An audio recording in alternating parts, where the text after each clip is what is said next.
J'ai toujours dessiné. Je n'ai pas de souvenir du moment où j'ai commencé, puisque c'est... Je me rappelle pas. C'est quelque chose de continu.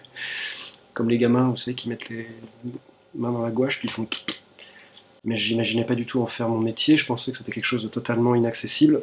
Pour moi, c'était des surhommes ou des surfemmes qui en vivaient, c'était pas des gens de la vraie vie. Puis j'ai découvert qu'au bout d'un moment, j'étais incapable de faire autre chose. C'était le dessin ou la mort. Je peux pas prendre un sujet comme ça de manière totalement abstraite et parce qu'il est intéressant pour tout le monde en parler. Je suis absolument incapable. On m'a souvent posé la question, alors vous pourriez faire un Quai d'Orsay sur telle ou telle personne politique. Vous pourriez raconter un livre, vous l'avez fait en vous inspirant d'un type qui est le personnage central était Dominique de Villepin, vous pourriez le faire avec, pourquoi pas, j'ai eu le droit à tout le monde. Sarkozy, tout ce que vous voulez.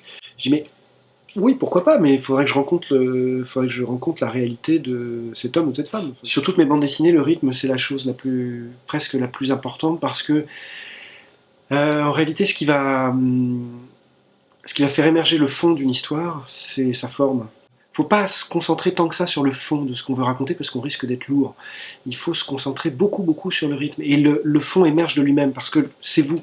Ou vous avez quelque chose à raconter ou vous avez rien à raconter. Mais vous pouvez pas le forcer. Moi, ce que j'aime le plus dans l'utilisation de l'ordinateur, c'est que vous avez la possibilité d'avoir de grands aplats, des grandes couleurs très vives, enfin très fortes, euh, en aplat, comme ça, très pures, qui sont des couleurs d'affichistes. Je me suis inspiré de Quai d'Orsay, mais pas comme on pourrait le croire. Parce que je connais un peu l'univers de la diplomatie pour l'avoir fréquenté et puis pour avoir écrit avec un diplomate. Donc c'est l'idée aussi, j'ai placé une idée de manière, j'espère, assez marrante de l'image que je me fais des diplomates, ou en tout cas de ce que j'ai pu, ce qu'on a pu m'en raconter et de l'ensemble. C'était un travail assez amusant pour ça justement. Je fais des petites références, je me fais presque des private jokes, mais qui sont tout à fait acceptables pour quelqu'un qui ne sait pas de quoi je parle. J'essaye de faire des images qui soient fortes et agréables tout de suite.